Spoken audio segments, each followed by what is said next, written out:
Assalamualaikum warahmatullahi wabarakatuh. Bagaimana kabar teman-teman? Semoga selalu diberi kesehatan, dilimpahi rezeki dan umur yang barokah.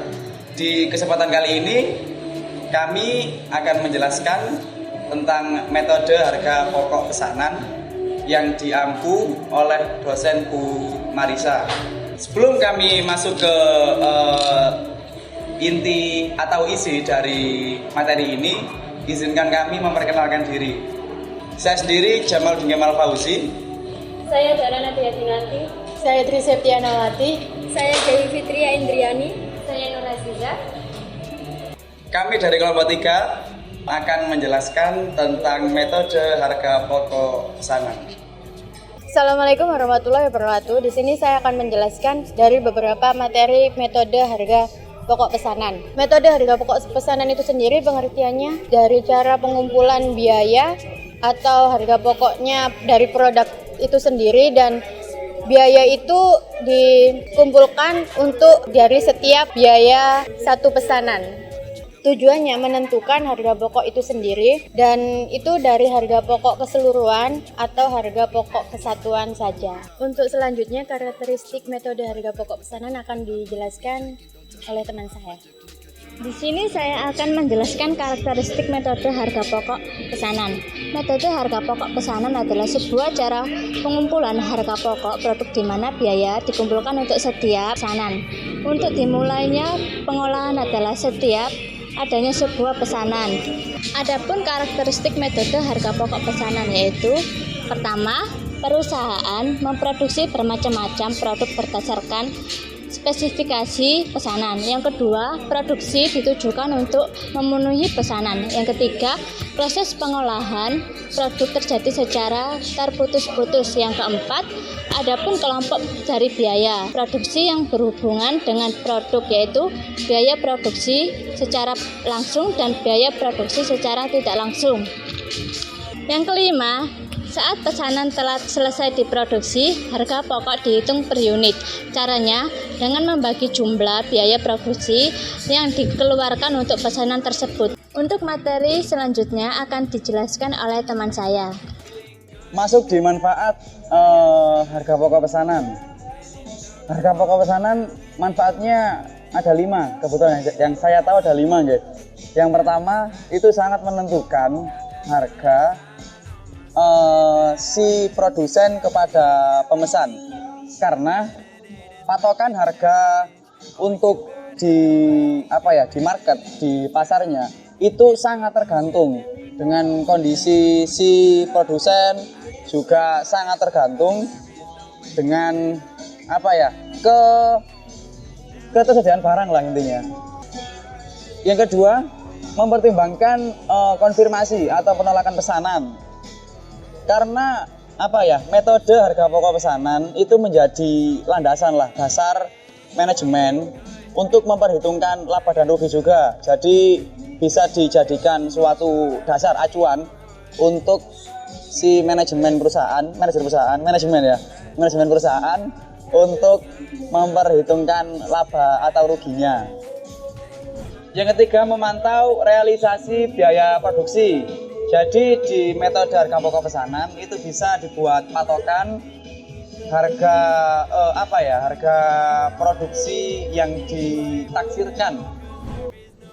Yang keempat ialah menghitung laba atau rugi bruto tiap pesanan. Jadi metode harga pokok pesanan itu bisa dijadikan patokan oleh manajemen untuk menghitung laba atau rugi brutonya suatu pesanan tertentu. Yang terakhir, yaitu menentukan harga pokok persediaan produk jadi dan produk dalam proses yang disajikan dalam neraca. Pada saat manajemen dituntut untuk membuat pertanggungjawaban keuangan periodik, manajemen harus menyajikan laporan keuangan berupa neraca dan laporan laba rugi. Di dalam neraca, manajemen harus menyajikan harga pokok persediaan produk jadi dan harga pokok produk pada tanggal neraca masih dalam proses. Untuk tujuan tersebut, manajemen perlu menyelenggarakan catatan biaya produksi tiap pesanan. Untuk selanjutnya akan dijelaskan oleh teman saya. Di sini saya akan menjelaskan tentang syarat penentuan harga pokok pesanan. Syarat penentuan harga pokok pesanan di sini ada 5. Yang pertama adalah setiap pesanan produk harus dapat dipisahkan identitasnya secara jelas dan harus dilakukan penentuan harga produk secara individu. Untuk syarat yang kedua adalah biaya produksi dibagi menjadi 2 kelompok, yaitu yang pertama biaya produksi secara langsung, yang mana biaya ini mencakup biaya bahan baku dan biaya tenaga kerja. Yang kedua adalah biaya produksi secara tidak langsung, yang mana biaya ini mencakup biaya produksi di luar dari biaya bahan baku dan biaya tenaga kerja. Untuk syarat yang ketiga adalah biaya bahan baku dan biaya tenaga kerja langsung dibebankan pada pesanan. Sedangkan untuk biaya produksi secara tidak langsung dibebankan pada pesanan tertentu atas dasar tarif yang sudah ditentukan. Untuk syarat yang keempat adalah harga pokok setiap pesanan ini ditentukan ketika proses pengerjaan sudah selesai. Dan syarat yang terakhir adalah harga pokok persatuan produk dihitung dengan membagi jumlah biaya produksi yang sudah dibebankan pada pesanan tertentu dengan jumlah satuan produk pesanan terkait. Sekian yang bisa saya sampaikan. Untuk materi selanjutnya akan disampaikan oleh teman saya. Selanjutnya saya akan menjelaskan tentang siklus akuntansi biaya pada perusahaan manufaktur. Siklus akuntansi biaya dalam suatu perusahaan sangat dipengaruhi oleh siklus kegiatan usaha suatu perusahaan. Jadi, siklus akuntansi biaya pada perusahaan dagang akan berbeda dengan siklus akuntansi biaya pada perusahaan manufaktur. Begitu juga dengan siklus akuntansi biaya pada perusahaan jasa. Pada perusahaan manufaktur, siklus kegiatannya dimulai dengan pengolahan bahan baku di bagian produksi dan berakhir dengan penyerahan produk jadi ke bagian gudang. Dalam perusahaan manufaktur ini, siklus akuntansi biaya dimulai dari pencatatan harga pokok bahan baku yang dimasukkan pada proses produksi. Kemudian dilanjutkan dengan pencatatan biaya tenaga kerja langsung, biaya overhead pabrik yang dikonsumsi untuk produksi, serta diakhiri dengan penyajian harga pokok produk jadi yang diserahkan ke bagian gudang oleh bagian produksi. Akuntansi biaya pada perusahaan manufaktur memiliki tujuan untuk menyajikan informasi harga pokok produksi per unit produk jadi yang diserahkan kepada bagian gudang. Siklus akuntansi biaya pada perusahaan manufaktur dipakai untuk mengikuti proses pengolahan sebuah produk sejak dari dimasukkannya sebuah bahan baku ke dalam proses produksi hingga dihasilkan sebuah produk jadi dari proses pembuatan produk tersebut. Selanjutnya, saya akan menjelaskan tentang kartu harga pokok yang merupakan biaya dari metode harga pokok pesanan. Kartu harga pokok adalah catatan yang penting dalam metode harga pokok pesanan. Fungsi kartu harga pokok itu sendiri sebagai rekening pembantu yang digunakan untuk mengumpulkan biaya produksi tiap pesanan produk. Biaya produksi dipisahkan menjadi 2, yaitu biaya produksi langsung terhadap pesanan tertentu dan biaya produksi tidak langsung dalam hubungan dengan pesanan tersebut. Untuk selanjutnya, saya akan membahas tentang kalkulasi atau penentuan harga pokok pesanan. Untuk kalkulasi atau penentuan harga pokok pesanan yang pertama adalah mencatat biaya bahan baku yang dibagi menjadi 2 prosedur.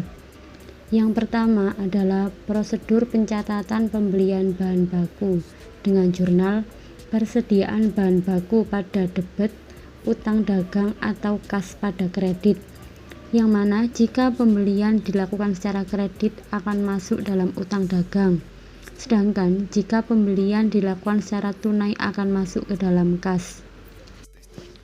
Prosedur yang kedua adalah prosedur pencatatan pemakaian bahan baku dengan menggunakan metode mutasi persediaan, yang mana pada setiap pemakaian bahan baku ini harus diketahui pesanan mana yang menggunakannya.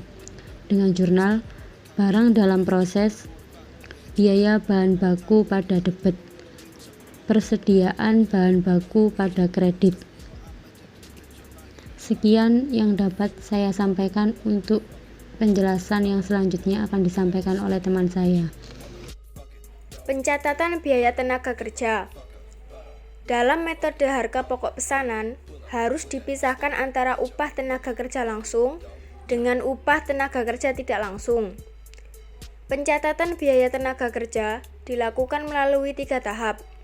Yang pertama yaitu penjurnalan untuk mencatat pemakaian tenaga kerja, gaji dan upah pada debit, utang gaji dan upah pada kredit. Yang kedua, waktu pembayaran gaji dan upah dengan penjurnalan sebagai berikut: utang gaji dan upah pada debit, kas pada kredit. Yang ketiga, pengalokasian atau pendistribusian gaji dan upah. BDP biaya tenaga kerja langsung di debit, BOP sesungguhnya di debit, biaya pemasaran atau penjualan di debit, biaya administrasi dan umum di debit, sedangkan yang dikredit ialah gaji dan upah. Dalam hal ini, BDP biaya tenaga kerja langsung digunakan untuk mencatat jumlah biaya tenaga kerja langsung pada Departemen Produksi. BOP sesungguhnya digunakan untuk mencatat jumlah biaya tenaga kerja tidak langsung Departemen Produksi, seperti upah mandor, teknisi alat-alat produksi, petugas laboratorium, petugas kebersihan di alat-alat produksi, dan lain-lain. Biaya pemasaran untuk mencatat jumlah biaya tenaga kerja bagian pemasaran atau penjualan. Sedangkan biaya administrasi dan umum untuk mencatat jumlah biaya tenaga kerja bagian kantor. Oke, selanjutnya pencatatan biaya overload pabrik. Pencatatan biaya overload pabrik dibagi menjadi 2, yaitu pencatatan biaya overload pabrik yang dibebankan kepada produk berdasarkan tarif yang ditentukan di muka, dan pencatatan biaya overload pabrik yang sesungguhnya terjadi. Yang pertama, pencatatan pembebanan biaya overload pabrik berdasarkan tarif yang ditentukan di muka. Tarif biaya overload pabrik ini dihitung pada awal tahun anggaran berdasarkan angka anggaran biaya overload pabrik. Jurnalnya barang dalam proses biaya overload pabrik di sisi debit dan biaya overload pabrik yang dibebankan di sisi kredit. Yang kedua, pencatatan biaya overload pabrik yang sesungguhnya terjadi secara periodik, misalnya setiap akhir bulan. Biaya overload pabrik yang dibebankan kepada produk berdasarkan tarif dengan biaya overload pabrik yang sesungguhnya terjadi dibandingkan dan dihitung selisihnya. Pembandingan ini dilakukan dengan menutup rekening biaya overload pabrik yang dibebankan ke dalam rekening biaya overload pabrik sesungguhnya. Jurnalnya biaya overload pabrik sesungguhnya di sisi debit dan berbagai rekening di sisi kredit. Contoh dari berbagai rekening ini adalah akumulasi depresiasi mesin, akumulasi depresiasi gedung, persediaan bahan bangunan, dan lain-lain. Selanjutnya, jurnal untuk menutup biaya overload pabrik untuk mengetahui apakah biaya overload pabrik yang dibebankan berdasarkan tarif menyimpang dari biaya overload pabrik yang sesungguhnya terjadi. Saldo rekening biaya overload pabrik dibebankan untuk ke rekening overload pabrik yang sesungguhnya. Jurnalnya biaya overload pabrik yang dibebankan di sisi debit dan biaya overload pabrik yang sesungguhnya di sisi kredit. Selanjutnya, jurnal apabila terdapat selisih pembebanan kurang, artinya jika biaya overload pabrik yang sesungguhnya lebih besar dari biaya overload pabrik yang dibebankan, maka jurnalnya selisih biaya overload pabrik di sisi debit dan biaya overload pabrik sesungguhnya di sisi kredit. Alhamdulillah, selesai sudah penjelasan materi dari kami kelompok 3. Semoga bermanfaat. Yang baik diambil, yang buruk dibuang, dan jangan mengambil apapun kecuali gambar, jangan dengan apapun kecuali sampah, kecuali jejak, dan jangan macam-macam mengambil, meninggalkan. Ya, terima kasih. Wassalamualaikum warahmatullahi wabarakatuh.